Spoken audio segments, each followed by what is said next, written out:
Any more questions, or are people who want to disagree with me, or people who wish to say that I shouldn't have the right to criticize the monarchy? I mean, we can talk like this in Britain, but we can't talk like this in Thailand. Please. Thank you, Jai, for coming here and saying all this. I am equally grateful that we can talk like this in this country. I do not agree with everything you say, especially about the polarization, but it is a good thing. I think it is an oversimplification that all the red shirts have a good motive for the democracy, and all the yellow shirts are part of the elitist cronies.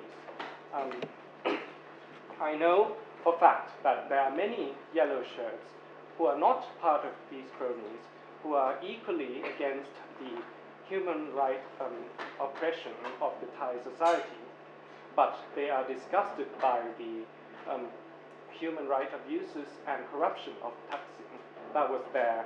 That is their main concern. And I do not think that the concerns of the red or the yellow shirts conflict in a great deal. It is not a question, this is just, I'm just expressing my disagreement.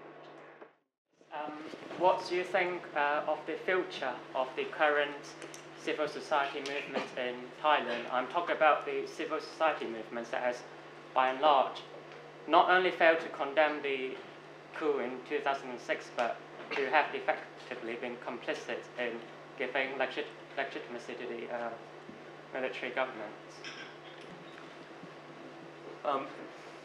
I guess first of all, how representative do you think your views, which I say are Republican and socialist, are actually reflected in the red shirts? Secondly, who's funding the red shirts now? Because certainly that was always the great difficulty of the Soasmedia, was that they didn't have the funding to get a mass movement going on a scale that maybe is possible now. And finally, I'd like some insight into your own personal decision-making process of why to fight this battle here, and did you consider staying in Thailand to fight it there? A lot of people have said to me that there are decent yellow shirts, people who are sick and tired of Thaksin. Well, these people became sick and tired of Thaksin towards the end. They weren't people who were protesting against Thaksin when we were protesting against the human rights abuses. And I think it needs to be said that the PAD yellow shirts never prioritized the issue of human rights abuses. After all, they wouldn't, because they actually think that what the government did in the South was right. The army generals, the police that are with the PAD, especially the army, they think that what they did in the South was right. So we haven't heard any yellow shirts talking about the gross abuse of human rights under Thaksin. We haven't heard them condemn the coup d'etat. On the contrary, they supported the coup d'etat. We haven't heard them criticize what has come out of the leadership of the yellow shirts, and that's the new order. The first proposal from the PAD yellow shirts was that Parliament should only be 30% elected. And the reason for this was because the majority of the electorate were too stupid to be trusted with the vote. Now, we haven't heard people who are yellow shirts in the PAD criticizing this. We haven't heard them stand up and say the issue of Khao Phrao Han on the border with Cambodia is ridiculous. We haven't heard them do anything. So I think that there may well be some well-meaning characters who found themselves with the yellow shirts, but they remained silent. How representative are my views of among the red-shirted people? Well, that's difficult to say, but I'm sure that I don't represent everybody in the red shirt movement, because if I did, we would be on the brink of a revolution right now in Thailand, and we're not.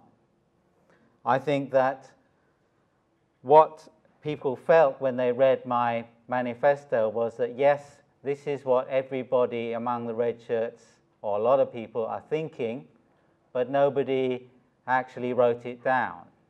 So it didn't come out of some huge brain of mine. It came out of reflections of what people are actually thinking. And I think that it really went with the flow. People were really excited by it. Of course, the other side were frothing at the mouth, as I said in my manifesto that they would be doing. But I think a lot of people are very eager. They want to see a change in Thailand. They may not want to go as far as I want to go. In fact, I want to go beyond that manifesto, and I want to build socialism in Thailand. But that manifesto is something I believe that the red shirts can unite around. Who's funding the red shirt movement? Well, I think that what's becoming more and more clear is there is an increased tendency for the red shirts to self-organize. They're not being funded by people. There's some people who are being funded by old politicians. Some people may have received money from Thaksin. People have been accusing me of receiving money from Thaksin for years, and I'm still waiting for the money because at the moment I don't have a job or anything. So if you see Thaksin, tell him to send the check to me immediately. That was a joke, by the way, in case someone wants to turn it around. So one of the reasons I feel that the red shirts are part of a new civil society is the fact that there is a tendency now to be self-funded. And actually it doesn't take a lot of money to organize politically. What it takes much more is, developing ideas, organizing, getting lists of names, producing media and stuff like that. That's the kind of thing that really is the difficult part. The money is useful, but it's not everything. And I think that in the case of the Assembly of the Poor, Samacha Chon, it wasn't really their lack of money that was the problem. It was their lack of politics, because they were fighting on single issues all the time rather than general politics. So when one single issue got solved, a group of villagers would go home. And I think we can go into that at another meeting, but I think that it isn't the issue of money that keeps the people fighting, but actually the issue of money, who's funding the yellow shirts, I think is quite important, because the difference between the yellow shirt demonstration or mass mobilization and a red shirt one is that the red shirt mobilizations usually take place at weekends. They last one day, maybe two, maximum, because people have to go to work.